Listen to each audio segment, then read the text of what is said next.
The perspective shifts back outside. Zombies have arrived at the base of the teaching building.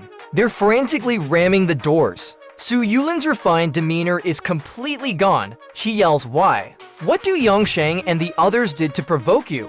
I hope you have a target. There are so many innocent students here." "Hey, nobody here is innocent, including you, Su Yulan." She was stunned for a moment. Then she realized, if you are angry that we didn't stand up for you when Du Yongsheng kicked you out, we didn't speak up for you, then I apologize on their behalf. But I shook my head. That's not the truth. It's about my past life. Du Yongsheng made me work myself to the bone under various pretenses, and then under the guise of centralized management and distribution, he took all the supplies. Secretly, he even coerced girls into providing services in exchange for food. After seeing their true colors, I chose to leave. Before I left, I told you everything, Su Yulan. But you thought I just wanted to take advantage of you and deliberately slander Du Yongsheng. I couldn't defend myself. I had no choice but to leave alone. After leaving, I found a decent shelter, and I collected a lot of supplies, but then you came looking for me, crying saying that Du Yongsheng was a scum and regretting not leaving with me. I never imagined that after I opened the door, I'd see something I'd regret for the rest of my life. Back to the present, Su Yulan is panicking desperate. While the zombies finally break through the defenses on the first floor, the students' screams and cries of fear instantly drown out the broadcast. The music reaches the broadcasting room. Without any other way out, Su Yulan pleads with me through tears. "Please, just because I let you in back then, turn off the broadcast." I chuckled. "Did you really think I just stumbled into Benhai University? The truth is, I came here specifically for revenge. From the moment I found you all, the ending was already set." Su Yulan heard this, filled with endless regret. Watching her look so lost, I felt no emotion at all. I even wanted to laugh. "Aren't you supposed to be kind and caring about the other students? I'll let you know. The reason they ended up this way is all your fault. If it wasn't for you acting like a saint and letting me in, how could the students have ended up like this? I want to make you suffer for the rest of your life." Suddenly, Su Yulan's crying stopped abruptly. She looked up, hesitated for a moment, and then started to take off her clothes. Soon she was only wearing white undergarments. I had no expression on my face as I watched. "What are you doing? Trying to seduce me?" Su Yulan didn't reply. Instead, she asked, "As long as you turn off the broadcast, you can do whatever you want with me." Hearing that, I took a step forward and started observing her closely, but quickly averted my eyes. "Whatever I want to do with you." Su Yulan opened her eyes with surprise. "You agree, I knew you weren't." But she couldn't finish her words. I interrupted. "It's too late."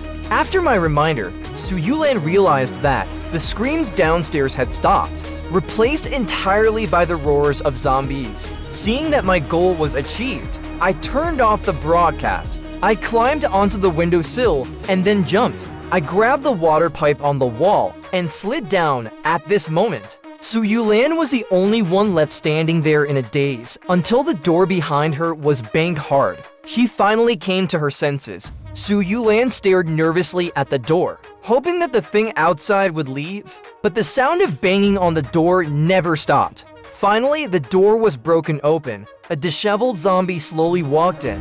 It was the female classmate that Su Yulan had taken care of before. She still tried to wake up her classmate's reason, but unfortunately, it didn't work. The other quickly opened her mouth and bit Su Yulan's arm at the same time. As I climbed down the pipe, I specifically stopped on each floor for a moment. After confirming there were no living people, I finally felt safe returning to the safe house. In the safe house, Zhang Miao Miao and others had already moved all the supplies back to the warehouse. Only Ning Yao was in the living room. Zhang Miao Miao had gone to take a bath. Chella was in his room drawing when Ning Yao saw me return. She got up and asked what happened at the teaching building. The music that was coming from the teaching building was from me. Ning Yao is smart. She immediately understood what happened. "Aren't you afraid of me?" I asked, looking curious. "No. I know you must have your own reasons," Ning Yao answered with bright eyes. I felt a little awkward with her looking at me like that. Let's go back to our rooms. Let's rest early today. As night fell, the blizzard outside became even heavier. It was even mixed with hail. I really wanted to sleep, but Xia Xiao was sticking close to me. Since her affinity level had reached 75, her emotional range has also increased and her body was gradually becoming rosy. There was even a faint, delicate fragrance. This made it hard for me to fall asleep. I got up abruptly in frustration. If I can't sleep, I'll go to the bathroom. But this time, Xia Xiao was very obedient and didn't follow me. I didn't expect that as soon as I walked out the door, I would unexpectedly see someone standing there. Zhang Miao looked very seductive. This made me feel completely confused. What are you doing here? Zhang Miao took a step forward, almost touching my ear. Boss, I want to work overtime.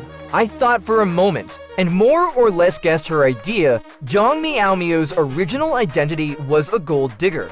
Materialistic attributes to the max, and the various abilities that I have shown were without a doubt her best choice. She wasn't trying to be pampered and idle. She was just hoping I wouldn't kick her out. Seeing that I didn't react, Zhang Miao breathed out. Boss, guess what kind of underwear I'm wearing today? Hearing that, I subconsciously looked down, but because there were no lights on, I couldn't see anything. So I just touched something randomly, a colorful black. Zhang Miao covered her mouth and chuckled. I'm not wearing any underwear. What kind of woman is this? You're playing with fire. Saying this, I directly picked up Zhang Miao. Soon a night passed. The work report was finished. The non-disclosure agreement was almost signed. Seeing that I was about to go out, Zhang Miao tried to gain some more benefits than boss. Does that mean I don't have to do other work anymore? You wish that's just the price of you living here. Food and stuff. You'll have to work to earn them. But since you worked so diligently, I'll give you a day off today. Hearing that, Zhang Miao immediately became happy. At this time, the system notification rang. Zhang Miao's affinity increased by 25. Current affinity is 60. Damn it, increased by 25. When did affinity become so easy to increase? This made me ponder. When you sincerely fall in love, you get betrayal. But when you're not focused on feelings, affinity just shoots up. But come to think of it, Zhang Miao was the last one I met, but now her affinity is only 5 points lower than Ning Yao's. On the other hand, Chella, who I met first except for Xia Xiao, has low affinity, only 40 now. Wait, suddenly I remembered I seem to have forgotten about Xia Xiao. During breakfast, Xia Xiao was staring at me emotionlessly and tearing into her food. Ning Yao noticed something was wrong with her. Xiao, what's wrong? Seeing that I waved awkwardly. It's nothing, kids have tantrums, they'll be okay soon. Time passed quickly. The heavy snow finally stopped. The snow outside was 2.5 meters deep, almost the depth of one floor. The safe house was only 5 meters high. A large part was buried in the snow. Luckily, the titanium alloy door could still open and close. There were no problems going in or out. At this time, Ning Yao took the initiative to find me. Now that the snow has stopped, Chelle, Zhang Miao and I want to search for useful things and supplies nearby. Okay, do you want me and Xia Xiao to go with you? No need, I've already checked. The zombies outside are all buried under the snow. Just be careful with the ones inside. Go do it, be careful. Remember, it's best not to stay outside for more than an hour. 40 or 50 minutes later, the three of them returned, with bloodstains more or less on them. Seeing that, I was very satisfied. Not bad, go take a hot bath, relax well. After the few of them went inside, I took Xia Xiao and headed towards the teaching building. Ning Yao and the others aren't immune to the zombie virus yet. They're still at risk of being infected. To eliminate that risk, I have to get the virus vaccine from a female zombie. Only then I can obtain it. And just so happens I know where to find it. A female zombie that fits the system's criteria. The teaching building, which used to house a lot of student survivors, now didn't have a trace of living people after getting in through a window. I immediately bent down due to my shenanigans. This building had become a gathering place for zombies within a few hundred meters, pure zombie nest. But what I found strange was, the building was eerily silent. I couldn't hear any roars. So I bravely peeked out of the classroom. I found the whole corridor was full of corpses. This made me a little confused. It shouldn't be like this. So many students, didn't even one turn into a zombie? By flipping open the eyelids of the corpses, I confirmed the corpses had indeed been infected, which means they were killed after turning into zombies. Could there be other survivors that had been here?